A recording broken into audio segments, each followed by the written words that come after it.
샬롬, 만나서 반갑습니다. 지난 한 주간 동안 건강하셨죠? 반갑습니다. 할렐루야. 네, 감사합니다. 우리 오늘 성전에서 우리 스텝으로 수고하는 우리 모든 우리 성도님들, 그리고 또 이 시간 우리 영상 예배 앞에서 우리 만나는 모든 성도님들 우리 인사합니다.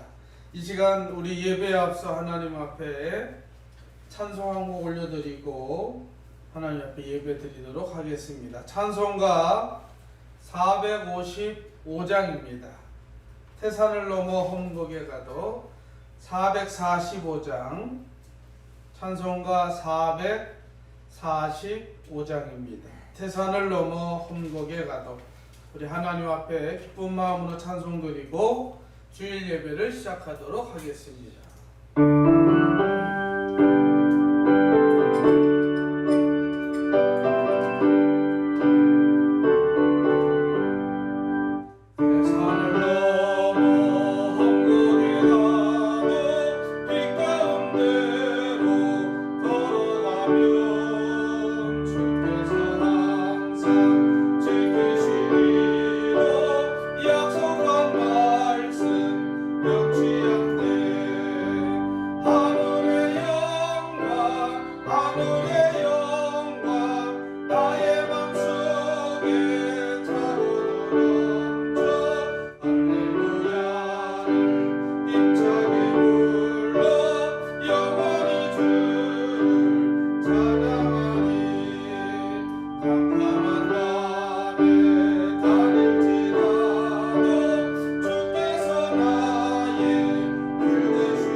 예배에 앞서 하나님 앞에 먼저 지난 한 주간의 삶을 돌이켜보면서 우리 잠시 참여하며 기도하는 시간 갖도록 하겠습니다. 다 함께 참여하며 기도하겠습니다.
다 함께 묵상 기도하심으로 2020년 10월 18일 10월 셋째 주일 낮 예배를 하나님 앞에 올려드립니다.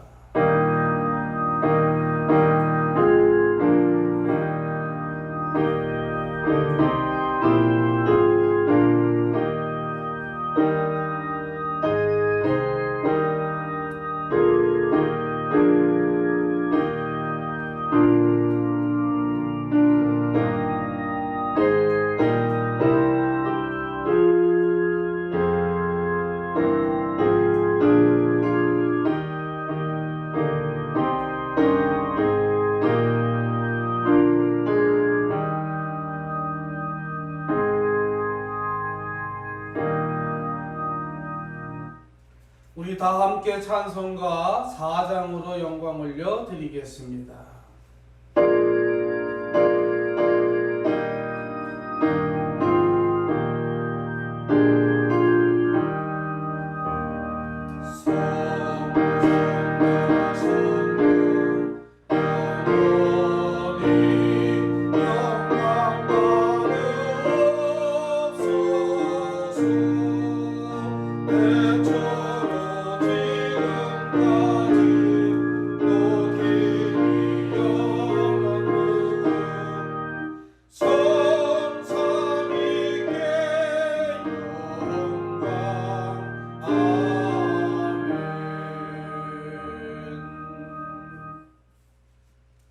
하나님이여, 주는 하늘 위에 높이 들리시며 주의 영광이 온 세계 위에 높아지기를 원하나이다.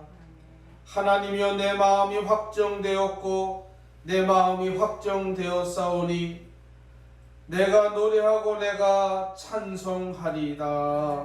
아멘.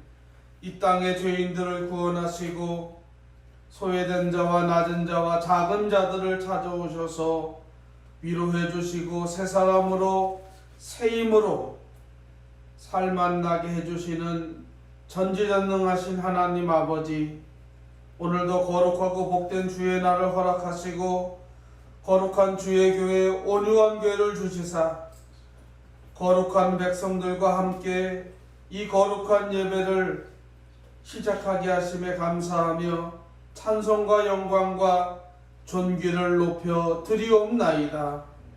이 시간 온 마음과 정성을 다하여 예배드릴 수 있도록 저희를 주관하여 주시옵소서. 그리고 이 예배를 통해서 저희의 죄가 깨끗이 씻어지게 하시고 하나님과 영적이며 신비로운 교제를 나누는 이 시간 되게 하여 주시옵소서. 또한 성도 간에 사랑의 친교를 나누며 은혜를 나누며 신령한 말씀의 떡을 떼며 믿음을 지켜가는 복된 시간 되게 하여 주시옵소서. 이 예배를 통하여 하늘의 축복을 풍성히 내려 주시옵소서. 이 시간 영상 예배 앞에서 예배하는 성도들과 그리고 병상에서 예배하는 우리 이태분 권사님까지 함께해 주시옵소서. 위대하고 강하신 영성과 끝없는 사랑과 인애로 오늘도 우리를 보살펴 주시고 저희의 입술의 찬양과 저희의 마음의 기도와 물질을 연락해 주시기를 간절히 바라며 원하옵나이다. 사랑의 주님, 이 예배가 감사의 축제 예배가 되게 하시고 회개를 통한 아버지 기쁨의 예배가 될 수 있도록 인도해 주시옵소서. 이 시간 예배 첫 시간입니다. 마치는 시간까지 성삼위 하나님께서 영광받아 주시옵소서. 예배하는 우리들은 신령과 진정으로 예배하오니 이 예배를 받아 흠양해 주시옵소서. 예배 시종을 주님께 온전히 의탁하며 예수님의 이름으로 간절히 감사하며 기원하옵나이다. 아멘. 전능하사 천지를 만드신 하나님 아버지를 내가 믿사오며 그 외아들 우리 주 예수 그리스도를 믿사오니 이는 성령으로 잉태하사 동정녀 마리아에게 나시고 본디오 빌라도에게 고난을 받으사 십자가에 못 박혀 죽으시고 장사한 지 사흘 만에 죽은 자 가운데서 다시 살아나시며 하늘에 오르사 전능하신 하나님 우편에 앉아 계시다가 저리로서 산 자와 죽은 자를 심판하러 오시리라. 성령을 믿사오며 거룩한 공예와 성도가 서로 교통하는 것과 죄를 사하여 주시는 것과 몸이 다시 사는 것과 영원히 사는 것을 믿사옵나이다. 아멘. 성시교독 제 34번입니다. 시편 제 81편을 함께 교독하도록 하겠습니다. 우리의 능력이 되시는 하나님을 향하여 기쁘게 노래하며 야곱의 하나님을 향하여 줄거이 소리칠지어다. 시를 부며 소금을 치며 아름다운 수금의 비파를 아우를지어다. 초하루와 보름과 우리의 명절에 나팔을 불지어다. 이는 이스라엘의 은혜요 야곱의 하나님의 기르다. 하나님의 애굽 땅을 치러 나가시던 때에 요셉의 족속 중에 이를 증거로 세우셨도다. 거기서 내가 알지 못하던 말씀을 들었나니 이르시되 내가 그의 어깨에서 짐을 벗기고 그의 손에서 검주리를 놓게 하였다. 내가 고난 중에 부르짖음에 내가 너를 건졌고 물의 소리에 은밀하면서 내게 응답하며 우리가 물 가운데서 너를 시험하였다. 내 백성이여 들으라. 내가 내게 증언하리라. 이스라엘이여 내게 듣기를 원하노라. 너희 중에 다른 신을 두지 말며 이방 신에게 절하지 말지어다. 나는 너를 애굽 땅에서 인도하여 낸 여호와 내 하나님이니 내 입을 크게 열라. 내가 채우리라 하였으나 내 백성이 내 소리를 듣지 아니하며 이스라엘이 나를 원하지 아니하였도다. 아멘. 우리 찬송가 496장 우리 찬송 드리신 후에 우리 장로님 예배를 위해서 기도 인도해 주시겠습니다.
우리를 지극히 사랑하사 귀한 자녀 삼으신 하나님 아버지 감사합니다. 아멘.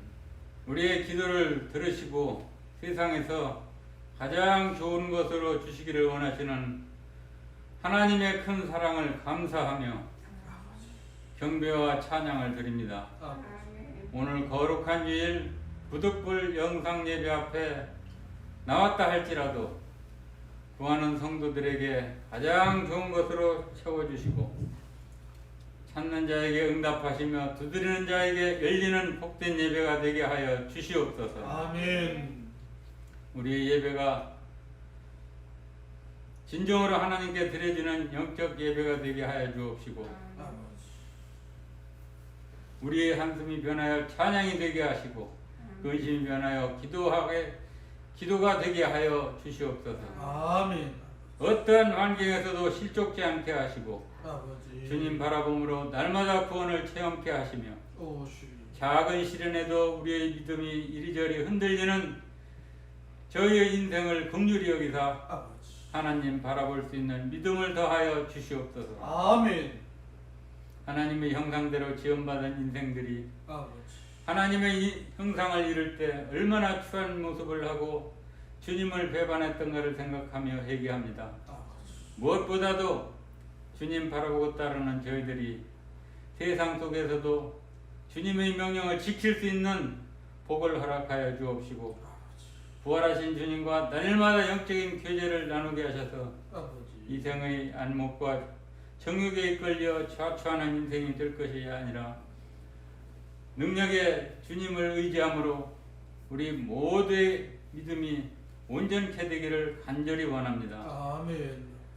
이 어수선하고 코로나 전염병으로 인한 엄중한 시국에도 주의 몸된 온유한 교회를 지켜주시고 은혜 주심을 감사를 드립니다. 아멘. 성도님들이 가정과 생업과 자녀들까지 지켜주시고 아버지.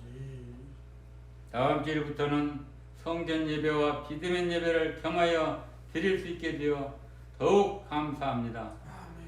이 어려운 시절에 어찌하든 우리가 신앙의 끈을 바로잡고 하루속히 전염병의 퇴치와 나라와 민족 몸된 교회와 서로를 위해 기도하고 위로하는 저희들 될 수 있게 하여 주옵시고 아무쪼록 이 어려움이 하나님께서 우리에게 주신 큰 병을 예방하는 예방주사라고 생각하고 아버지. 위기를 기회로 삼는 온유한 교회 성도님들 다 될 수 있도록 복을 내려 주시옵소서. 아멘. 아버지. 오가는 세월은 너무도 빨라 가을이 오는가 싶더니 어느덧 조속으로 추위를 느낄 만큼 한절기에 성도님들 건강에 유의하고 한 주간도 충만한 가운데 건강하게 보낼 수 있도록 도와주시옵소서. 아멘. 오늘 또 예배를 인도하시고 말씀을 전하실 목사님 성령의 능력으로 붙잡아 주시고 영역을 강건케 하시며 교회를 사역하는 데 조금 더 부족함이 없게 하시고 오늘 또 주시는 말씀이 우리의 심령에 생명의 능력의 말씀으로 100배로 역사하시어 하나님의 임재를 경험케 하시고 한 주간 세상을 이길 수 있는 능력의 말씀으로 임하게 하여 주시옵소서. 아멘. 드려지는 예배 순서마다 은혜 주심을 은혜 줄 줄 믿사옵고 죄인을 구원하신 구주 예수님의 이름으로 감사하며 기도드리옵나이다. 아멘.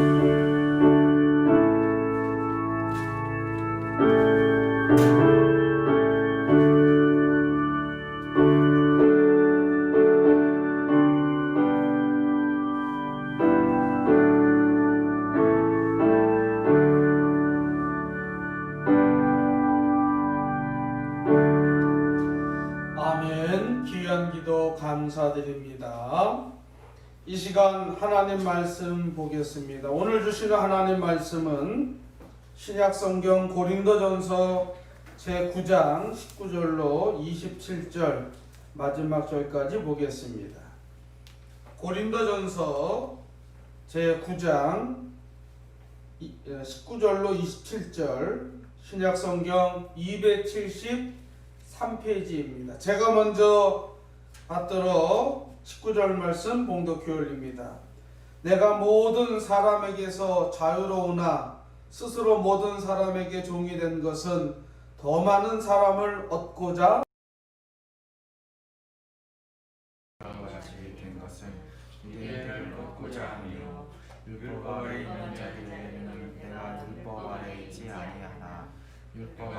자 같이 된 것은 율법 아래에 있는 자들을 얻고자 함이요. 율법 없는 자에게는 내가 하나님께는 율법 없는 자가 아니요 도리어 그리스도의 율법 아래 있는 자이나 율법 없는 자와 같이 된 것은 율법 없는 자들을 얻고자 함이라. 약한 자들에게 내가 약한 자와 같이 된 것은 약한 자들을 얻고자 하며 내가 여러 사람에게 여러 모습이 있는 것은 아무쪼록 몇 사람이라도 구원하고자 함이니 내가 복음을 위하여 모든 것을 행함은 복음에 참여하고자 함이라.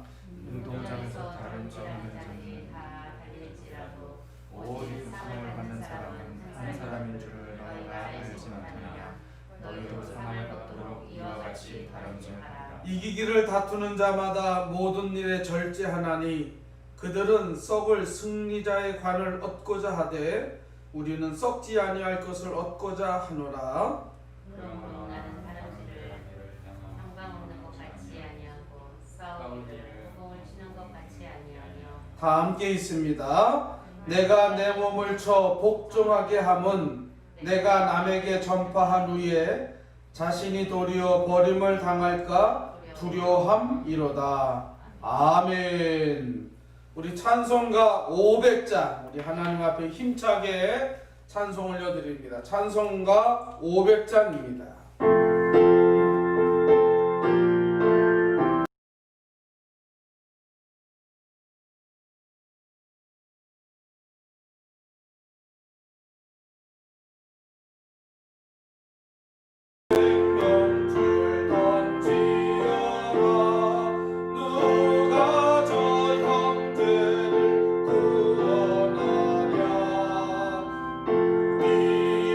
가까운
잠시 우리 하나님 앞에 기도하겠습니다. 사랑의 주님, 감사합니다. 이 시간 이제 말씀을 전하는 귀한 시간입니다. 이 시간 말씀을 듣는 시간만큼은 그 어떤 잡념으로부터 하나님 말씀에 복음에 집중하게 하여 주시옵소서. 그래서 아버지 하나님, 오늘도 주시는 말씀 가지고 승리하여서 이 말씀 가지고 한 주간 살아가는데 힘이 되게 하시고, 또한 이 말씀을 가지고 하나님, 이 말씀을 가지고 우리의 삶에 에너지가 될 수 있도록 역사해 주시옵소서. 이 시간도 연약한 종을 이 귀한 단에 세우신 주님, 종은 아무 능력 없사오나 오직 예수님을 의지하고 예수님을 붙잡고 이 시간 말씀 들고 섰사오니, 주님 나에게 성령을 통해서 영역을 7배나 더하여 주셔서 오늘도 말씀을 전하는데 부족함이 없도록 하나님 인도해 주시옵소서. 종이 먼저 은혜 받게 하여 주시고 종이 먼저 성령 충만케 하여 주셔서 이 말씀 전할 때 성령 충만함을 가지고 전할 수 있도록 역사해 주시옵소서. 그래서 듣는 온 성도들이 함께 은혜 속에서 아버지 힘을 얻는 이 시간 되게 하여 주시옵소서. 또한 말씀을 통해서 주시는 기쁨과 희열과 아버지 만족이 넘치는 이 시간 되게 하여 주시옵소서. 감사하며 예수님의 이름으로 기도하옵나이다. 아멘. 우리 한번 인사하겠습니다. 샬롬. 예, 반갑습니다. 아무쪼록 몇 사람이라도 라는 제목으로 함께 은혜를 나누고자 합니다. 오늘 우리 장로님 기도에도 있었지만 이제 날씨가 제법 아침 저녁으로 쌀쌀해졌습니다. 이제 기온차도 심하고 소위 말하는 환절기입니다. 우리 환절기에 감기나 기타 건강에 유의하면서 생활하기를 간절히 바랍니다. 더불어서 우리 지난 주간에 병상에 계셨던 우리 김유옥 권사님 건강하게 퇴원하셨고, 또 우리 아직 병상에 계신 우리 이태분 권사님도 빨리 쾌유하셔서 함께 예배하는 그날을 고대합니다. 자, 오늘 본문 우리가 19절로 27절까지 읽었지만 오늘 설교 제목은 사실 이 9장 전체를 본문으로 하고 있습니다. 그러므로 오늘 설교의 전체적인 베이스는 9장 전체로 하되, 특별히 오늘 22절 말씀에 보면 아무쪼록 몇 사람이라도 라는 이 말씀에 제가 감동이 되고, 그래서 이 말씀을 제목으로 해서 함께 은혜를 나누고자 합니다. 우리는 일상에서 오늘 제목처럼 표현할 때가 참 많이 있습니다. 아무쪼록 몇 사람이라도 라는 표현은 마치 관용구처럼 느껴지는 표현입니다.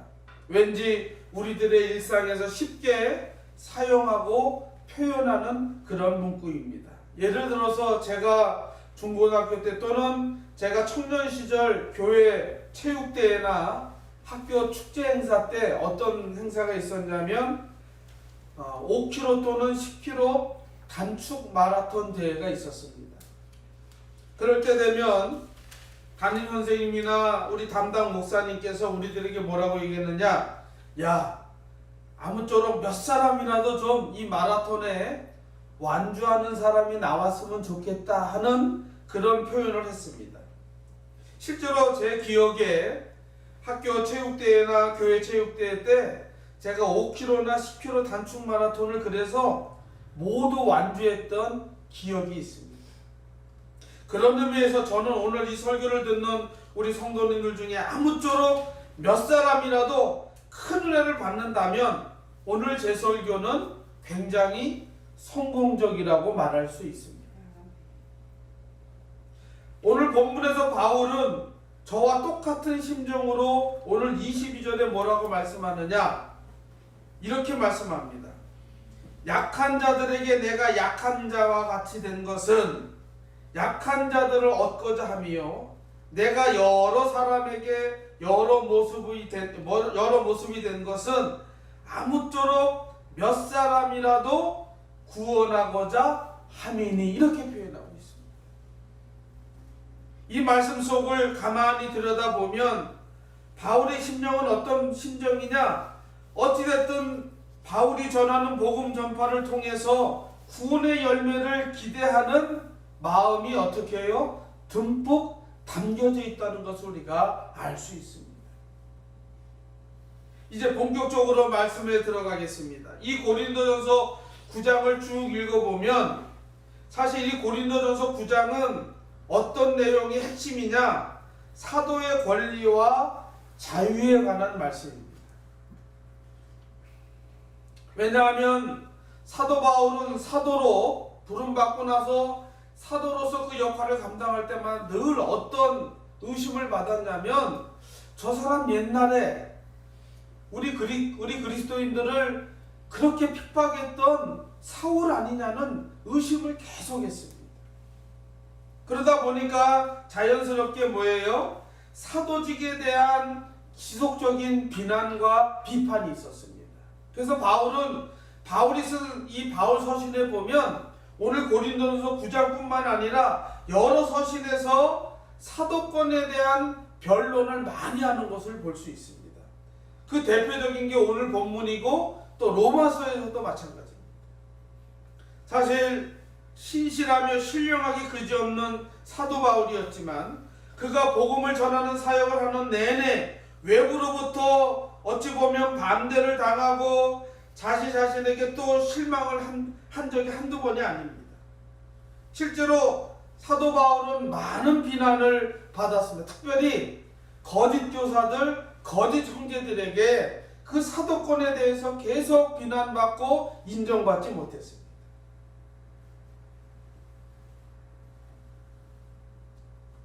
더구나 바울이 오랫동안 복음을 전하며 교회를 세웠던 곳, 마땅히 존경받아야 될 이 고린도 지역의 교회에서도 이런 오해를 받은 것입니다. 아마도 바울은 참 마음이 무거웠을 것으로 우리가 사료됩니다. 사실 이런 일은 옛날이나 지금이나 마찬가지입니다. 우리 온유한교회는 이런 일이 없지만 일부 교회에서는 그렇게 열심히 목회자들이 사명을 가지고 심혈을 기울여서 주의 사역을 감당하고 성도들을 돌보지만 여전히 목회자들에게 불친절하게 또 의심스럽게 표현하고 말하는 사람들이 더러 있습니다. 실제로 한국교회는 그런 면에서 많은 어려움을 당하고 있는 현실입니다. 많은 교회들이 성도들과 목회자 간에 이런저런 일들로 시비를 걸고 딴지를 걸어서 문제가 되고 교회가 어려움을 당하는 경우가 참 많습니다. 저는 오늘 말씀을 통해서 다시 한번 성도와 목회자는 정말 좋은 관계가 될 때 교회도 성장하고 은혜도 있고 열매도 있다는 것 다시 한번 말씀드립니다. 그래서 성도는 목회자와 관계가 좋아야 합니다. 또 목회자는 성도들을 잘 섬기며 목회해야 합니다. 특별히 우리 장로님이나 권사님, 안수집사님 같은 중직자들은 이런 관계가 더 잘 이루어져야 합니다. 오늘 이 9장을 자세히 읽어보면 이 고린도 교회 성도들은 바울의 사도직에 대해서는 무시하지 않지만 의심하는 그런 표현들이 있습니다. 오늘 이 9장은 우리가 이 고린도전서를 읽어보면 8장하고 뗄 수 없는 관계가 됩니다. 이 9장은 8장과 아주 연계가 있는데 그 의미가 뭐냐면 8장에 가면 8장은 우상의 제물에 관한 물음에 대해서 쭉 말씀하고 있습니다. 즉 다시 말하면 우상의 제물, 이것을 먹어야 되느냐 말아야 되느냐가 8장의 핵심입니다. 근데 사실 여러분, 우상은 예수 믿는 사람, 하나님을 섬기는 사람에게는 아무것도 아닙니다. 할렐루야. 그까지 우상 아무것도 아닙니다. 여러분 그 말씀이 어디 있냐면 8장 4절에 가보면 이렇게 말씀합니다. 우리 한번 8장 4절을 보겠습니다. 제가 읽어드립니다. 그러므로 우상의 제물을 먹는 일에 대하여는 우리가 우상은 세상에 아무것도 아니며 또한 하나님은 한 분밖에 없는 줄 아노라. 바울이 말하고 있어요. 당시 고린도는 어떤 지역이었냐면 이 헬라 신전을 강의할 때 설교했지만 이 고린도 지역은 아테네에 이어서 가장 잘 살고 가장 상업적으로 아주 명망이 높던 도시입니다. 우리나라로 말하면 부산 같은 도시입니다. 여러분 부산이 얼마나 서울만큼이나 발전하고 경제력이 있는 도시인 것처럼 이 고린도 지역은 그런 지역이었습니다. 그런데 고린도에 어떤 일이 있었느냐? 고린도의 당시 고기는 대부분이 그 신전에 바쳐졌던 고기가 다시 나와서 시장에 팔렸습니다. 그러니까 시장에 가면 대부분 시민들이 그 고기를 사 먹었습니다. 그런데 뭐가 문제가 됐느냐? 이 8절에 보면 8장 전체가 뭐냐? 그렇게 신전에 바쳐졌던 고기를 먹는 것이 우상에게 드렸던 고기를 먹는 거기 때문에 나는 먹을 수 없다라고 반대하는 사람이 있고, 어떤 사람은 그까짓 그 우상 아무것도 아닌데 뭐가 문제냐? 먹는 거에는 그런 거 없다. 실제로 8장을 가보면 이렇습니다. 8장 8절에 가보면 이렇게 바울이 말합니다. 음식은 우리를 하나님 앞에 내세우지 못하나니. 이게 말이 뭐냐? 음식 때문에 하나님을 섬기는 게 방해가 될 수 없다는 말입니다. 우리가 먹지 않는다고 해서 더 못 사는 것도 아니고 먹는다고 해서 더 잘 사는 것도 아니다 합니다. 그러면서 9절에 넘어가면 그런즉 너희의 자유가, 이 자유는 어떤 자유냐? 불법으로부터의 자유함입니다. 그런즉 너희의 자유가 믿음이 약한 자들에게 걸려 넘어지게 하는 것이 되지 않도록 조심하라. 이 말이 뭐냐면 너희가 믿음의 자유, 율법보다 자유한데 혹여나 믿음이 연약한 사람이 있는데 그 사람이 그 신전에 드렸던 고기를 먹는 것 때문에 시험 들거나 그것 때문에 복음으로부터 이탈된다면 뭐예요? 먹지 않는 것이 좋다는 거죠. 그러면서 말합니다. 12절에 가면 이같이 너희가 형제에게 죄를 지어 그 약한 양심을 상하게 하는 것이 곧 그리스도에게 죄를 짓는 것입니다. 그러면서 13절 마지막 절에 뭐라고 얘기했느냐? 그러므로 만일 음식이 내 형제를 실족하게 한다면 나는 영원히 고기를 먹지 아니하며 내 형제를 실족하게 하지 않겠다. 바울의 마음입니다. 그러니까 바울은 똑같이 그까지 그 우상이 드렸던 고기 죄라고 여기지 않습니다. 율법으로 자유하기 때문에 음식이 하나님 앞을 가릴 수 없기 때문에 충분히 바울은 고기를 먹을 수 있지만 만에 하나 혹여나 양심이 약한 사람, 즉 믿음이 연약한 성도가 그것을 보고 실족한다면 나는 영원히 그 고기를 먹지 않겠다 이 말입니다. 여러분, 바울이 얼마나 목회적 마음이 얼마나 좋은지 모르겠습니다. 여러분, 얼마나 훌륭하고 존경스러운 삶의 자세인지 모릅니다. 실제로 로마서 14장에 가보면 20절, 21절에 이렇게 말씀하고 있습니다. 이 고기 먹는 문제에 대해서인데요. 제가 읽어드리면 로마서 14장 20절, 21절 음식으로 말미암아 하나님의 사업을 무너지게 하지 말라. 만일 만물이 다 깨끗하되 꺼리낌으로 먹는 사람에게는 악한 것이니라. 무슨 얘기예요? 그 우상에 드렸던 고기라고 생각해서 꺼리낌이 있다면 뭐예요? 그것을 악하게 생각할 수 있다는 겁니다. 그래서 뭐예요? 고기도 먹지 아니하고 포도주도 마시지 아니하고 무엇이든지 내 형제로 꺼리게 하는 일을 아니함이 뭐하다? 아름답다라고 로마서에 말하고 있습니다. 바울이 얼마나 진중한 사람인지 모릅니다. 다시 말하면 바울은 자기 양심도 양심이지만 자기 믿음의 자유도 자유지만 다른 사람을 위해서 뭐예요? 자신의 양심을 희생하는 그런 헌신적인 사람이었습니다.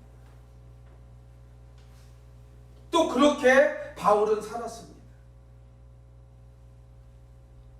오늘 바울은 이 9장에서 9장 이 15절 앞부분에서 뭐라고 표현하냐면 자기의 사도적 사명과 자격을 주장하는데 말합니다. 내가 비록 주의 부활 이후에 즉시는 아니지만 승천 이후에 주님을 만나지 아니었냐. 이 말은 뭐냐면 다메섹 도상에서 내가 주님을 만나지 않았느냐. 또 내가 복음 안에서 진정한 자유자가 아니냐. 즉 율법의 뭐예요? 율법의 자유 같이 같은 사명, 같은 부탁, 같은 능력을 받지 아니하였느냐. 그런데 다른 사도들이 요구하는 존경과 부양과 명예를 내가 받을 줄 알고 없느냐. 이렇게 말하고 있습니다. 그리고 또 사도 바울은 자기의 사도직에 대한 증거로서 그의 사명의 성공과 그들에게 준 유익을 증거하고 있습니다. 오늘 고린도 교회 성도들에게 말합니다. 주 안에서 행한 나의 일이 너희가 알지 아니하느냐. 다시 말하면 이 고린도 교회를 세우는데 뭐예요? 내가 열심을 다해서 교회를 세운 일을 너희가 기억하지 않느냐. 이 말입니다. 그런 바울을 향해서 오늘 고린도 교회 성도들이 뭐예요? 무례하게 사도의 직을 의심하고 있습니다. 여러분 보세요. 9장 1절에 가보면 내가 자유인이 아니냐. 이 자유인은 뭐 어떤 자유예요? 복음으로부터 자유함을 얻은 사람이 아니냐. 사도가 아니냐. 그러니까 오늘 사도 바울은 8장이나 9장에서는 계속 어떤 용법으로 말하면 수사 의문문이라고 합니다. 계속 질문하는 형태로 말하고 있습니다. 그러면서 예수 우리 주를 보지 못하였느냐. 주 안에서 행한 나의 일을 너희가 알지 않느냐. 계속 질문형으로 말하고 있습니다. 그러면서 2절에 가보면 뭐예요? 다른 사람들에게는 내가 사도가 아닐지라도 너희에게는 사도니다. 너희가 누구예요? 고린도 교회 성도들에게. 여러분 바울은 고린도에 얼마 있었어요? 1년 반 있었습니다. 2년 가까이 있으면서 세운 교회입니다.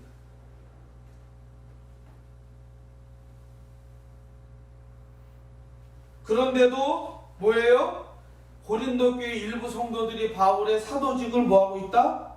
의심하고 있다는 것이에요.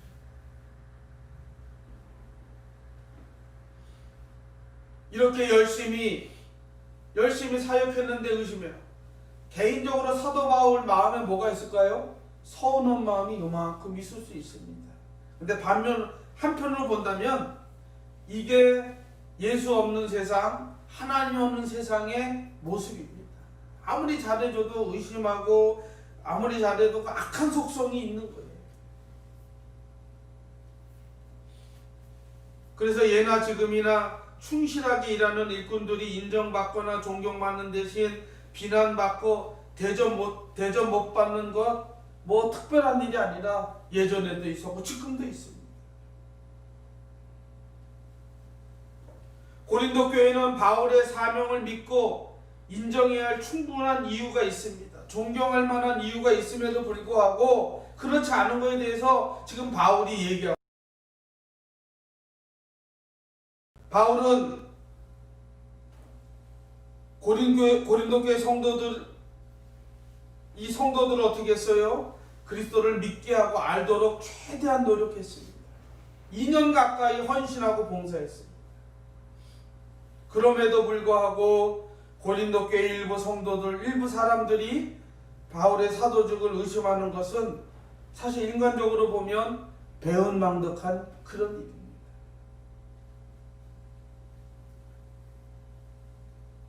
사랑하는 성도 여러분, 고린도 교회 성도들이 누구를 통해서 예수를 알게 되었습니까? 바울을 통해서 알게 되었습니다. 바울의 헌신을 통해서 어떻게 해요? 교회가 세워지고 복음을 그들에게 들려줬고 예수를 알게 했습니다.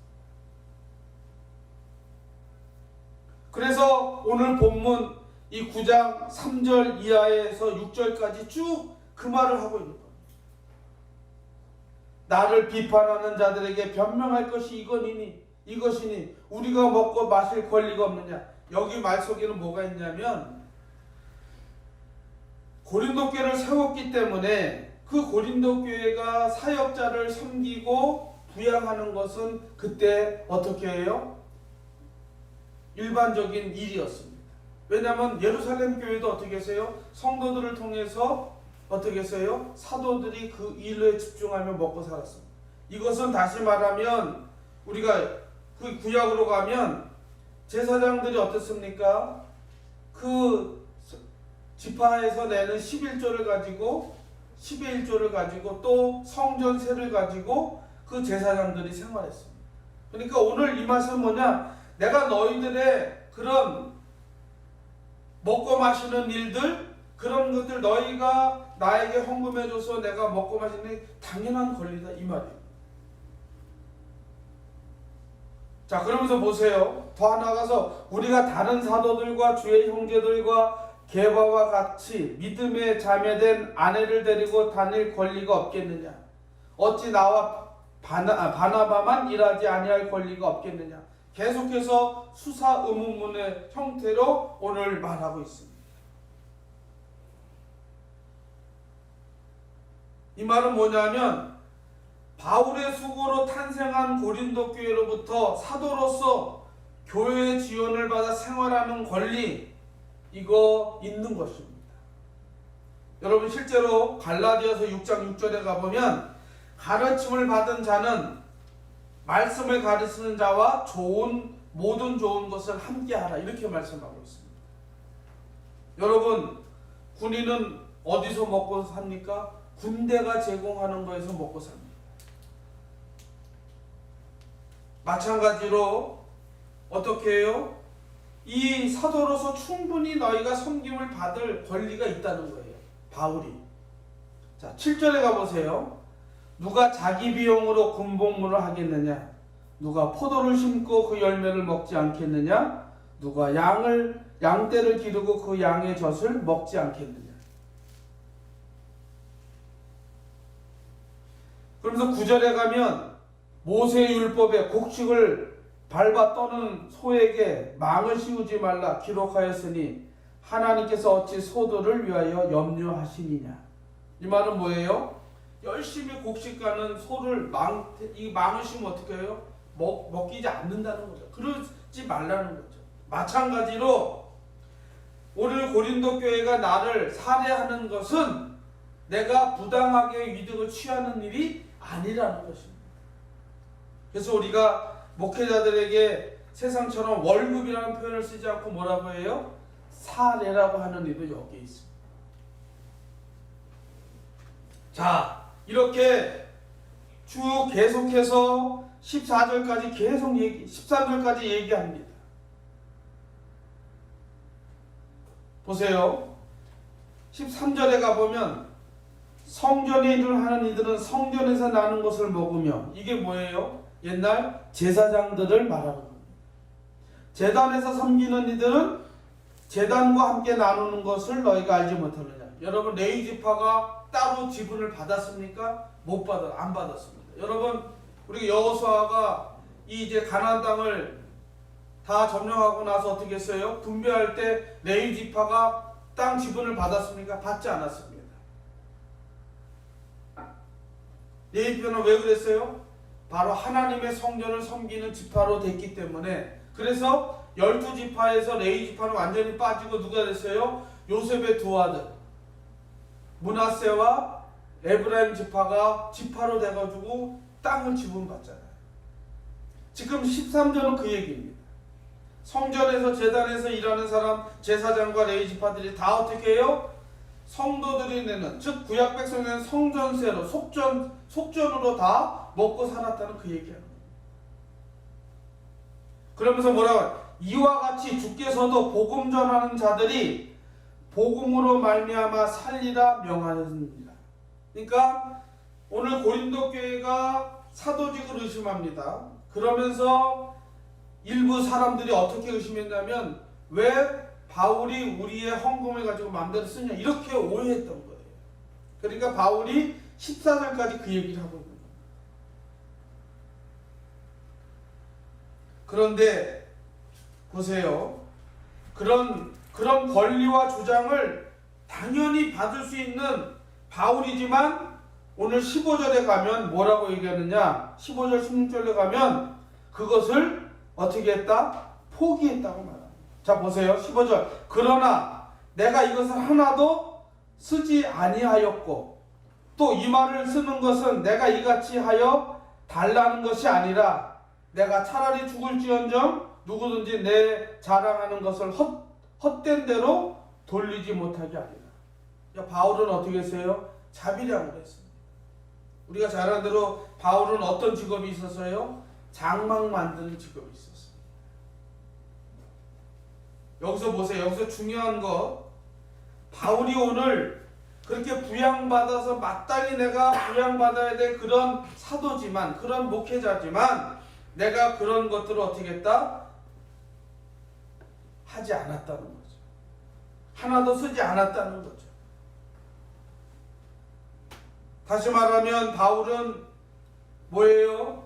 이 영광과 자랑은 곧 복음 전하는 기쁨과 즐거움이 있었기 때문에 그렇게 내가 물질에 연연하지 않고 사역했다 이 말이에요. 여기서 바울이 말하는 아주 중요한 것. 그러면서 16절 내가 복음을 전할지라도 자랑할 것이 없음은 내가 부득불 할 일입니다. 이 뭐예요? 누구에게? 내게 화가 있습니다. 그러니까 바울은 정말 사역자였습니다. 기쁨을 했습니다.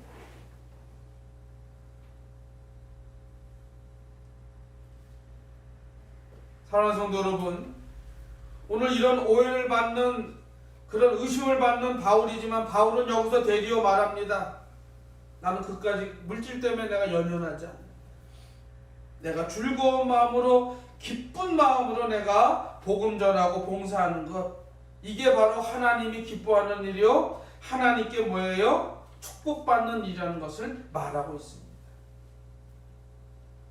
특별히 보세요. 오늘 본문에서 중요한 말씀 여기 보면 18절에 가보면 이렇습니다. 그런즉 내 상이 무엇이냐? 내가 복음을 전할 때 값없이 전하고 복음으로 말미암아 내게 있는 권리를 다 쓰지 아니하는 이것이로다.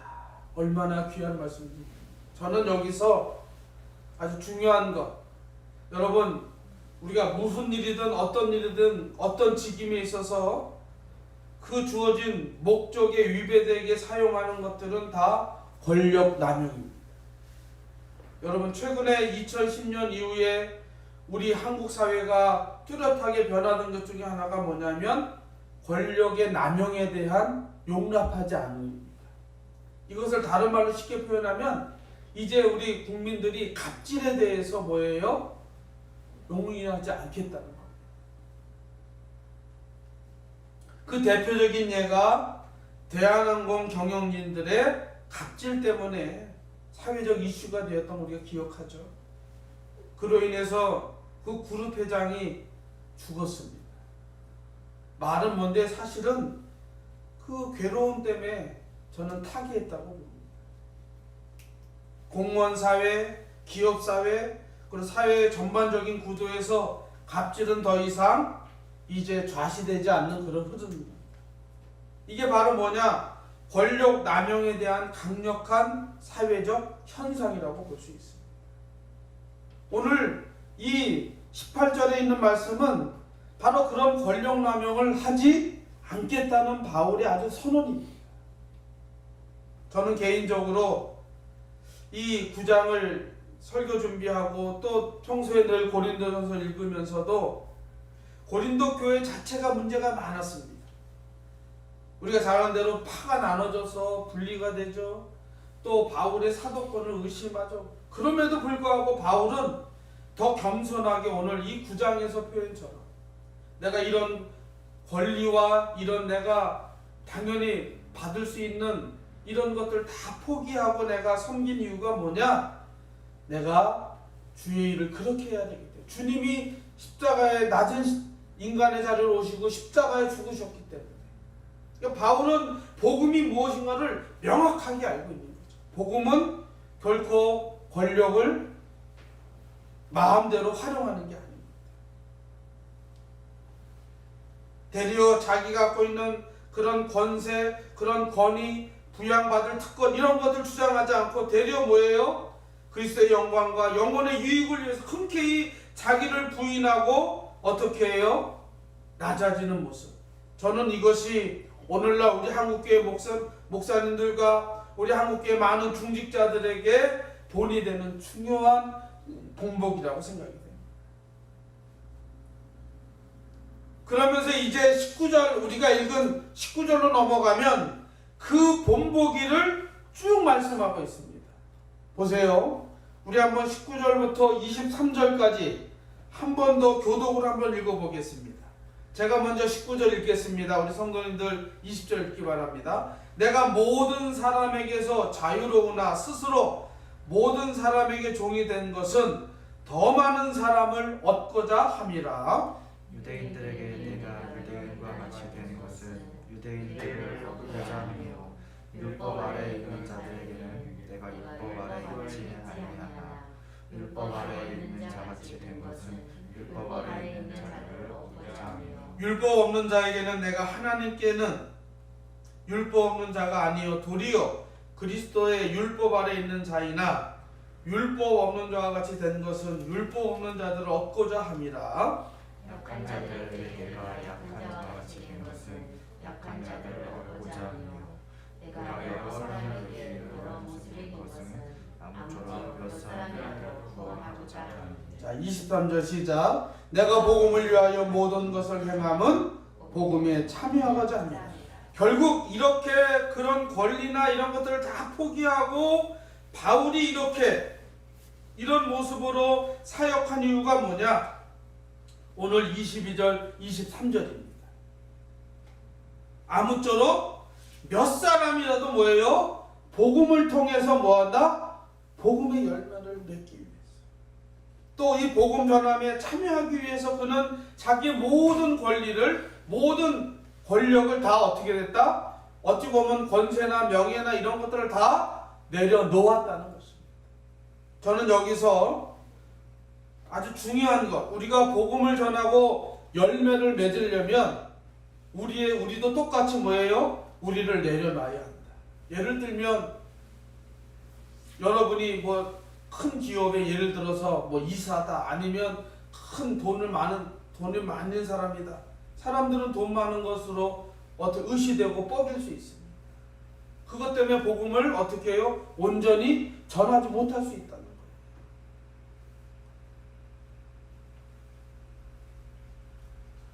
근데 바울은 어떻게 했다? 그런 거 다 내려놨다는 것입니다. 내가 공부했다, 뭐 대학 교수다, 무슨 뭐 내가 명망 높은 사람이다, 그런 사회적 지위를 다 내려놓았다는 것입니다. 여러분, 우리가 잘 아는 대로 바울은 가장 A클래스 율법학교에서 율법 배운 사람입니다. 어디 지파예요? 가말리엘 지파입니다. 히브리인 중에 히브리인입니다. 로마의 산헤드린 공회, 요즘 말하면 국회의원 자격이 있는 사람입니다. 로마 정부로부터 어떻게 엄청난 위임을 받은 권력자였습니다. 근데 그는 뭐예요? 그걸 다 뭐처럼 여겼다? 분토처럼 여겼다.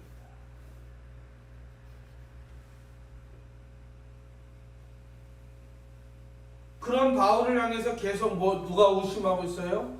고린도 교회 일부 성도들이, 일부 사람들이 바울을 의심하고 있습니다. 바울은 속상합니다. 솔직히.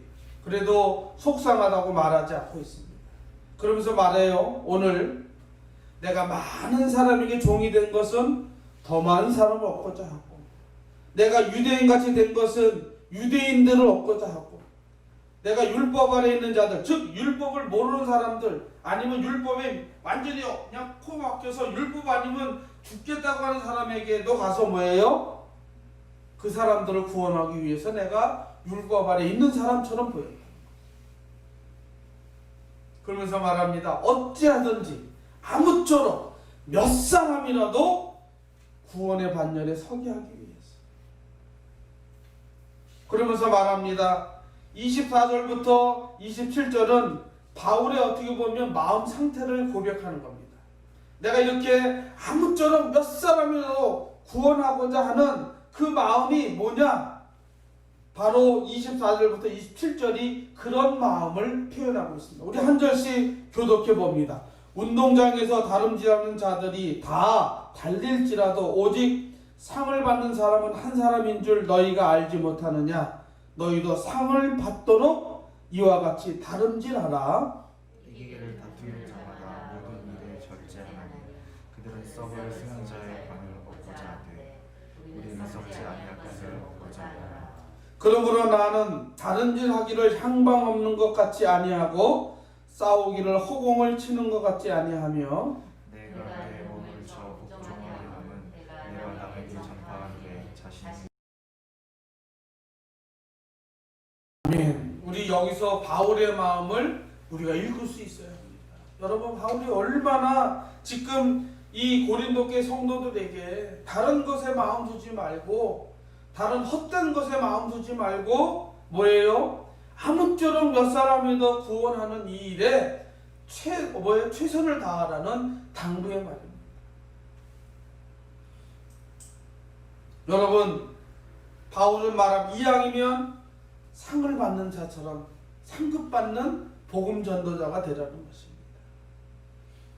또 이기를 다툰다면 모든 일에 절제하며, 이게 뭐냐면 괜히 쓸데없는데 마음 뺏기지 말고 다툼하지 말고 절제하라는 것입니다. 그리고 또 한 가지, 썩을 면류관을 받기 위해서 하는 게 아니라 뭐예요? 썩지 않을 생명의 면류관을 위해서 너희가 헌신해라. 또 한 가지, 나는 다름질하기를 향방 없는 것 같지 아니하고 싸우기를 허공에 치는 것 같지 아니. 이게 무슨 말일까요? 우리가 복음 전하는데 어떻게 해요? 온전하지 않은 것들로 자꾸 마음 뺏기지 말라는 거죠. 그러면서 바울은 마지막으로 내가 내 몸을 쳐 복종하면, 얼마나 겸손한 마음입니까? 이런 바울에게 오늘 배우는 몇 가지 마음이 있습니다. 첫째는 아무쪼록 몇 사람을 구원하고자 하는 마음, 이 끊임없는 정열의 원천이 필요한데, 이 마음속에 뭐가 있느냐? 바로 기대감이 있습니다. 기대감. 사랑하는 성도 여러분, 우리가 교회를 세우고 사역할 때 이 복음에 대한 기대감이 없으면 어떻게 될까요? 신앙생활 할 수 없습니다. 분명히 말씀드리지만 우리가 예수를 믿고 신앙생활하는 것은 나 잘 먹고 잘 살고 나 이 땅에 있으면서 좀 편하게 살고 이러기 위해서 우리가 예수 믿는 게 아닙니다. 이거는 윤리적인 설교입니다. 이건 자칫하면 도덕적인 설교가 될 수 있어요. 내가 착한 일 하면 잘 살고 내가 뭐하면, 이거는 도덕적이고 윤리적인 설교입니다. 실질적으로 교회가, 교회의 본질이 뭐냐? 바로 이겁니다. 복음에 대한 기대감이 있어요. 제가 한 달 전에 우리 동역자들끼리 영상으로 이렇게 줌이라는 그 영상 방법을 통해서 우리 기도 동역자들이 이렇게 서로 기도 제목 나누는 그런 시간이 있었습니다. 뭐 요즘 우리 목사님들 기도 제목이 뭡니까? 뭐 하는데 뭐 다른 우리 목회자들은 뭐 이거를, 저는 분명히 말해요. 저는 저의 관심은 오직 우리 온유한 교회가 복음으로 하나님을 충만해서 교회가 성장하는 데 제가 마음이 있습니다. 무슨 뭐 건강이 어쩌고 뭐 이거 아닙니다. 저에게 오로지 마음은 우리 온유한 교회가 빨리, 또 빠른 시일 안에 우리 하박국 선지자의 마음처럼 수년 내에 부흥케 하는 그런 마음이 제 마음에 가장 큽니다.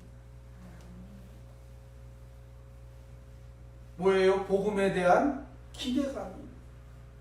저는 확실하게 믿습니다.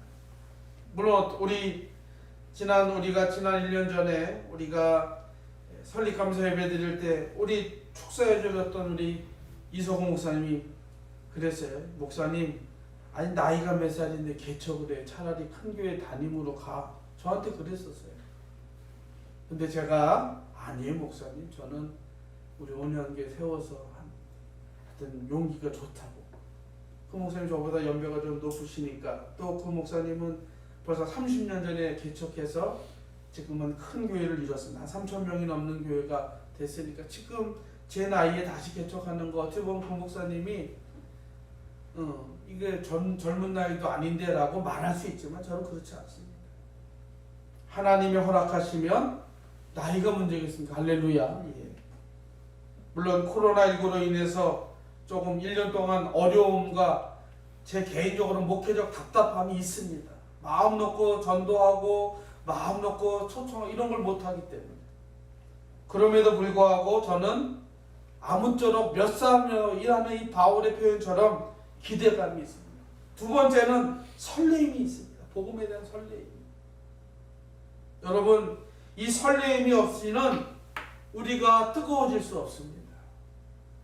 여러분, 설렌다는 거 생각해 보셨죠? 설레는 건 아주 기쁨이 있습니다. 그 결과가 어떨까에 대한 설레임이 있습니다. 저와 여러분 때문에 한 영혼이 예수의 품으로 돌아오는 설레임이 있어야 합니다. 우리 온유한교회는, 우리 온유한교회 성도들은 그 마음이 있어야 합니다. 또 한 가지는, 세 번째는 꼭 이루고자 하는 열정의 마음이 여기에 담겨져 있습니다. 여러분, 아무쪼록 몇 사람이라도 구원하고자 하는 이 열정이 바울을 바울되게 한 줄 믿습니다. 사랑하는 성도 여러분, 복음에 대한 열정이 식지 않길 바랍니다. 물론 우리가 코로나19 때문에 여러 가지로 많이 어렵지만 결코 그런 것 때문에 우리가 주눅들지 말아야 될 것, 복음의 열정입니다. 그래서 우리가 기도를 쌓아요. 우리가 만약에 지금 현실적으로 코로나19 때문에 사람들을 전도하기 어렵다면 뭐예요? 기도라도 많이 쌓아놔야 합니다. 마지막으로 네 번째는 열매에 대한 간절함입니다. 여러분, 농부가 농사를 짓습니다. 쌀농사를 봄에 노타리 쳐서 모내기 해서 여름 내 보살피고 가을이 됐는데 벼가 하나도 있지 않았다 생각해 보세요. 얼마나 허탈하겠습니까? 그러나 많은 농부들은 어떻게 해요? 그 벼가 잘 자라서 아마 지금 대부분 우리 황금들녘이 다 탈곡을 했을 것으로 예상이 됩니다. 시기적으로. 저 이천이나 여주는 탈곡했고, 이제 아마 지금 저 충청도, 전라도 쪽에 이제 본격적으로 이제 탈곡을 하고 있을 거라고 봅니다. 여러분, 농부가 열매에 대한 간절함이 없다면, 그 곡식에 대한 간절함이 없다면 살맛이 나겠습니까? 살맛 나지 않습니다. 마찬가지로 우리도, 우리 교회는 이 열매에 대한 간절함이 늘 있어야 합니다. 그래서 우리가 태신자 초청하는 이런 것도 기획하고 하는 이것도 여기에 있습니다.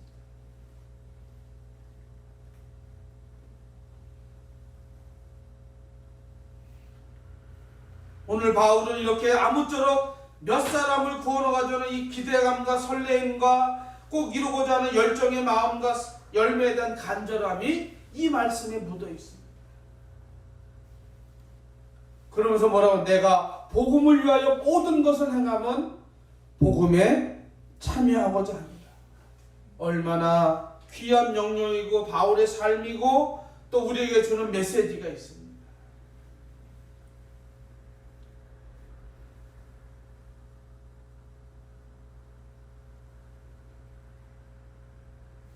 그런데 바울이 이런 고백하기까지는 오늘 19절인 것처럼 계속해서 자기를 뭐하고 있어요? 부정하고 있습니다. 자기를 포기하고 있습니다.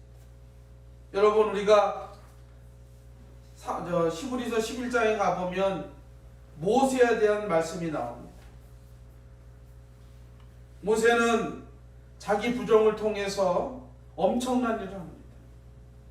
보세요. 제가 읽어드립니다. 믿음으로 모세는 장성하여 바로의 공주의 아들이라 칭함받기를 거절하고, 자기의 왕자의 그 본분을 거절한 거죠. 도리어 하나님의 백성과 함께 고난받기를 잠시 죄악의 낙을 누리는 것보다 더 좋아하고, 그리스도를 위하여 받은 수모를 애굽의 모든 보화보다 더 큰 재물로 여겼습니다. 이는 상주심을 바라봅니다. 바로 히브리서 11장 24절로 26절의 말씀입니다. 여기 보면 모세는 계속해서 자기를 부정하고 자기의 그 화려한 것을 다 어떻게 해요? 부정하고 포기합니다. 저는 그래서 이렇게 표현하고 싶습니다. 진정한 믿음의 행위는 희생으로서의 부르심입니다.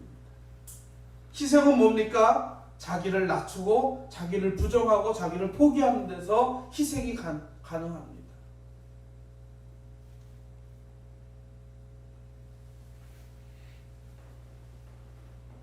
이제 말씀을 마치겠습니다. 우리 모두는 다시 한번 성령 안에서 오늘 주님이 주시는 마음, 복음으로 온전히 무장하여 아무쪼록 몇 사람이라도 구원을 받을 수 있도록, 또 구원의 반열에 설 수 있도록 최선을 다하는 것, 우리에게 중요한 사명입니다.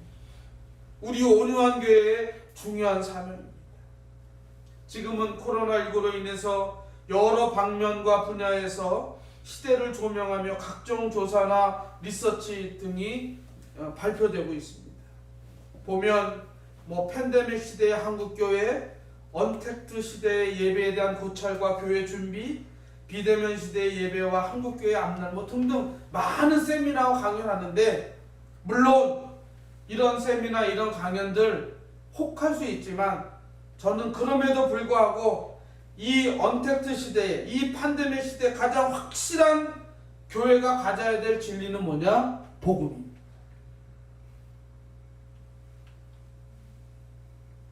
그게 비대면이든 성전 예배든 복음이 확실해야 어떻게 해요? 그것이 우리를 감동시킬 수 있습니다. 지금 한국교회 성도들이 비대면 예배가 되면서 성전을 많이 떠나고 교회 신앙생활을 많이 떠난다는 안타까운 소식이 있습니다. 저는 이 설교 준비하면서 그런 마음 받았어요. 하나님, 이번 코로나19로 이 하나님의 알곡과 쭉쟁이를 가르치겠구나. 저는 그런 생각을 확실하게 합니다. 이번 코로나19, 이 언택트 시대에, 이 팬데믹 시대에, 이 비대면 시대에도 하나님이 복음이라는 것을 가지고 알곡인지 축정인지 분명히 하나님이 우리에게 보여주겠다. 여러분, 알곡은 그게 대면 예배든 비대면 예배든, 그게 언택트든 그게 팬데믹이든 상관없이 어떻게 해요? 복음을 가지고 알곡의 삶을 삽니다. 할렐루야. 그런데 알곡이 아닌 축제이 같은 신앙을 가졌던 사람은 어떻게 이번 걸 통해서 하나님을 멀리하는 그런 일이 벌어집니다. 사랑하는 우리 온유한교회 성도 여러분, 그리고 이 설교를 듣는 모든 성도 여러분, 이 팬데믹 시대 또는 언택트 시대에, 비대면 시대에 우리가 확실하게 신앙을 지키고 복음을 지키는 게 뭐냐? 이 복음에 대한 열정. 오늘 아무쪼록 몇 사람이라도 구원하고자 하는 이 바울의 마음처럼 복음이 아니면 어떻게 된다? 우리가 이 코로나 시대에 교회가 성령 안에서 온전히 회개하고 교회 갱신을 통해서 하나가 되어서 다시 교회개혁, 종교개혁 시대처럼 다시 한국교회 성도들이, 우리 온유한 교회가 복음으로 돌아가서 복음의 본질의 사명을 온전히 감당할 때 하나님께서는 이 코로나19 같은 전염병도 완전히 퇴치시켜줄 줄 믿습니다. 그러기에 우리는 오늘도 이렇게 기도하며 살아갑니다. 복음으로 온전히 무장하여 아무쪼록 몇 사람이라도 구원을 얻도록 우리가 힘쓰고 애쓰는 사명이 우리 안에 있게 하여 주시옵소서. 이 말씀이, 이 기도가 우리의 기도 되기를 이 시간 주의 이름 부탁하며 우리 온유한교회 성도들이 이 멋진 복음의 사역자 되기를 주의 이름으로 축복하고 축원합니다. 사랑의 주님, 감사합니다. 지난 2월 초 중국 우한에서 시작한 이 코로나19 때문에 전 세계가 하나님 팬데믹 시대에 돌입했습니다. 또 그걸로 인해서 어느덧 사회는 언택트 시대가 되었고 비대면을 강조하는 시대가 되었습니다. 이로 인하여서 우리의 사명이 멀어지고 우리의 사명이 하나님 희석되지 않도록 도와주시옵소서. 오늘 바울은 자기를 부정하고 자기를 포기하며 자기의 사명 앞에 이렇게 고백합니다. 아무쪼록 몇 사람이라도 구원 얻도록 하나님 나를 사용해 주시옵소서 하는 이 바울의 고백이 우리 온유한교회 성도들, 아니 우리 한국교회 모든 성도들의 기도가 되게 하여 주시고 실천에 힘이 되게 하여 주시옵소서. 그래서 아버지 하나님, 어려운 시기를 잘 이기고 반드시 하나님 이 말씀처럼 아무쪼록 몇 사람이라도 구원의 반열에 들어올 수 있도록 우리가 최선을 다해서 복음사역 감당하는 한국교회, 우리 온유한 교회 모든 성도들 되게 하여 주시옵소서. 감사하며 예수님의 이름으로 기도하옵나이다. 아멘. 우리 찬송가 502장 우리 찬송하시면서 준비된 예물 하나님 앞에 드리도록 하겠습니다.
기도하겠습니다. 11조 우리 정찬순 권사님 영혼이 잘되고 범사가 잘되고 강건하기를 기도합니다. 가족 영혼 구원해 주세요. 우리 감사한 마음으로 11조 드렸습니다. 감사의 하나님, 어려운 환경 때문에 불평하거나 시기질투하지 않고 온전히 감사함으로 승리하는 온유한 교회 모든 성도들 되게 하옵소서. 저희 가정에서 드렸습니다. 주님 은혜 감사합니다. 우리 상무기 장로님, 이태봉 권사님, 최윤재 청년, 그리고 우리 오늘 영상예배 앞에 드린 우리 성도님들 11조로 또 감사예물로 또 기타 목적헌금 우리 성교예물로 건축예물로 또 드렸습니다. 그리고 주일헌금으로 드렸습니다. 기도합니다. 사랑해 주님 감사합니다. 오늘도 이렇게 주여 전에 나와서 또 영상 예배 앞에서 예배할 때 빈손 들고 나오지 아니하고 귀한 예물 구별하여 드립니다. 하나님 아버지, 귀한 예물 드린 손길마다 주님 축복해 주시고, 특별히 하나님 10의 1조로 드리는 귀한 손길에 축복해 주셔서 아버지 지난 한 달 동안도 수입을 주시고 그 수입의 10분의 1은 주님 것이기에 기쁜 마음으로 드리는 우리 모든 주의 권속과 특별히 정권사님에게 함께 하셔서 노년에 하나님 아버지 물질 때문에 어려움 없도록 우리 하나님 우리 정권사님을 특별히 붙들어 주시고 인도해 주시옵소서. 건강 지켜 주시옵소서. 노년에 아프지 않도록 하나님께서 함께 해 주시기를 간절히 바라고 원하옵나이다. 또 감사의 예물로 드린 손길에도 축복해 주시기를 간절히 바라고 원합니다. 그래서 늘 감사의 아버지 기쁨의 마음이 늘 언제 어디서든지 희석되지 않고 충만하게 그 마음 가지고 살아갈 수 있도록 도와주시옵소서. 또 아버지 하나님 건축예물로 선교예물로 또 목조헌금으로 드리는 손길이 있습니까? 그 손길에도 동일하게 복 내려주시고 그 목조헌금대로 쓰여질 수 있도록 인도해 주시옵소서. 또한 아버지 주일헌금으로 드린 손길에도 동일하게 축복해 주시고 아버지 하나님 우리 사랑하는 온영교 성도들 비록 아버지 하나님 영상 예배로 드리지만 헌금생활 아버지 하나님 우리가 잘하게 하여 주시고 믿음생활 더 잘하게 하여 주셔서 오늘 설교처럼 아무쪼록 몇 사람이라도 구원의 반열에 설 수 있도록 복음 전하는 사명 감당하기에 부족함이 없도록 인도해 주시옵소서. 그래서 아버지 하나님 모든 생활에 감사하며 하나님 앞에 소홀함이 없이 진중하게 삶을 사는 온유한 교회 성도들 되게 하여 주시옵소서. 이 귀한 예물 드린 손길 위에 주님 축복하여 주시고 하늘의 신령한 복으로 땅에 기름지고 풍성한 복으로 축복해 주시옵소서. 이 귀한 예물이 쓰이는 곳에 복음을 전하며 또 우리 아름다운 성전을 유지하고 보수하는 데 소중하게 사용되는 복된 예물 될 줄 믿사옵고 예수님의 이름으로 축복하며 기도하옵나이다. 아멘. 예, 한 번 더 인사하겠습니다. 샬롬. 예, 반갑습니다. 예, 건강하셨죠? 예. 자, 광고 말씀드리겠습니다. 우리가 1번, 2번, 3번 늘 우리가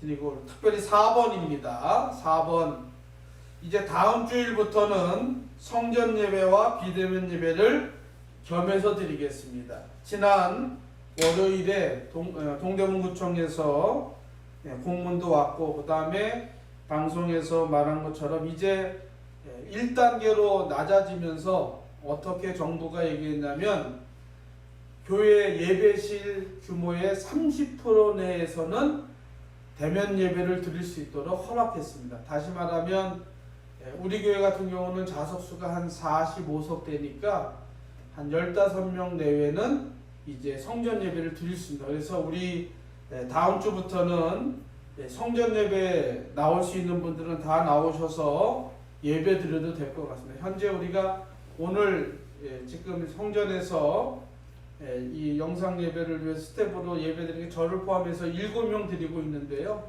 다음 주에는 우리 나오셔서 성전 예배 그리고 아직 좀 성전 예배에 마음이 내키지 않는 분들은 똑같이 영상 예배를 송출할 예정이 있습니다. 그래서 비대면 예배로 드리는데 우선은 아쉽지만 우선은 주일 낮 예배만 드리도록 하고 그래서 만약에 11월 들어서 더 1단계가 계속되면 그 다음에는 새벽 예배를 다시 하고요. 그 다음에 이제 장로님하고 10월달 당에 11월 당에 앞두고 11월 당에 결정되면 주일 낮 예배를 저녁에 드리는 방안도 한번 고민해 보겠습니다. 그래서 아직은 정부에서 교회에서 식사하거나 이런 거를 못하게 하고 있습니다. 그래서 우리가 낮 예배, 주일 오후 예배를 못 드리면 주일 저녁 예배 드리는 것도 우리 장로님하고 당회에서 결정해서 하도록 하겠습니다. 그래서 우선은 주일 낮 예배, 성전 예배를 겸해서 드린다는 거 꼭 기억하시고, 대신에 성전 예배할 때 준수사항, 성전에 들어오면 손 소독하는 거 기억하시고, 체온 검사하는 거, 그 다음에 마스크 착용하는 거, 손 소독제 사용하는 거, 그 다음에 제가 이제 주일 아침에 성전 소독해서, 그러니까 성전 소독까지 해가지고 2m 거리 두고 하는 예배를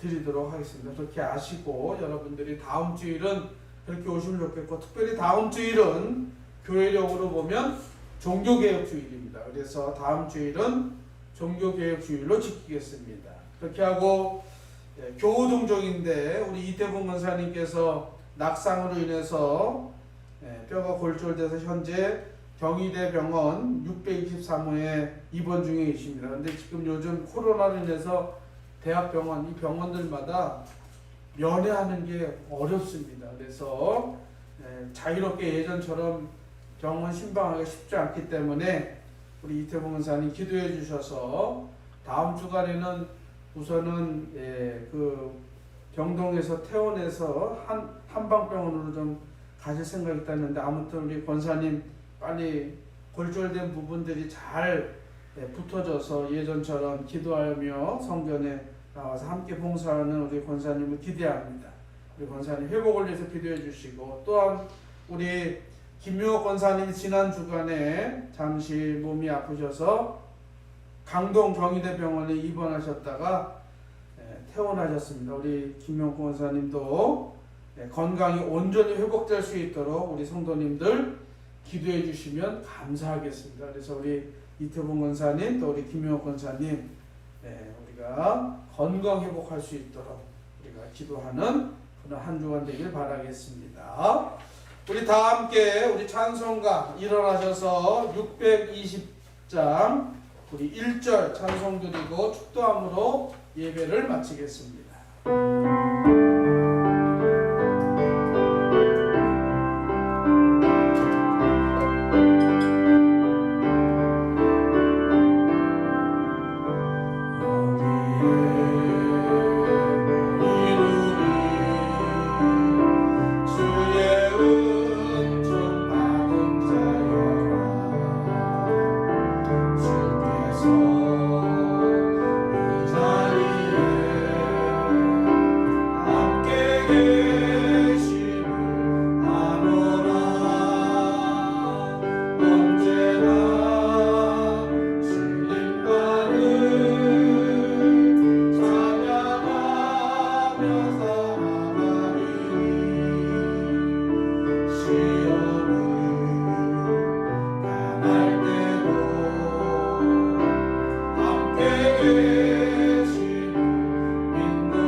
그리스도의 은혜와 하나님 아버지의 크고 놀라우신 사랑하심과 성령의 감화 감동 교통인도 역사하심이 이번 한 주간도 오늘 말씀처럼 아무쪼록 몇 사람이라도 구원의 반열에 이룰 수 있도록 인도하며 삶 속에서 복음 전하며 또 우리에게 주신 귀한 사명 온전히 감당하며 이제 한 주간도 승리할 것을 다짐하고 성전문을 나서는 성도들 머리 위에, 그리고 영상 예배 앞에 있는 우리 사랑하는 성도들 머리 위에 한 주간의 삶과 가정과 자녀와 그리고 자녀들의 가정 위에, 그리고 사랑하는 우리 온유원교회와 전 세계에 파송되어 있는 우리 선교사님들과 이 나라 이 민족 위에 이제로부터 영원토록 함께 있을지어다. 아멘.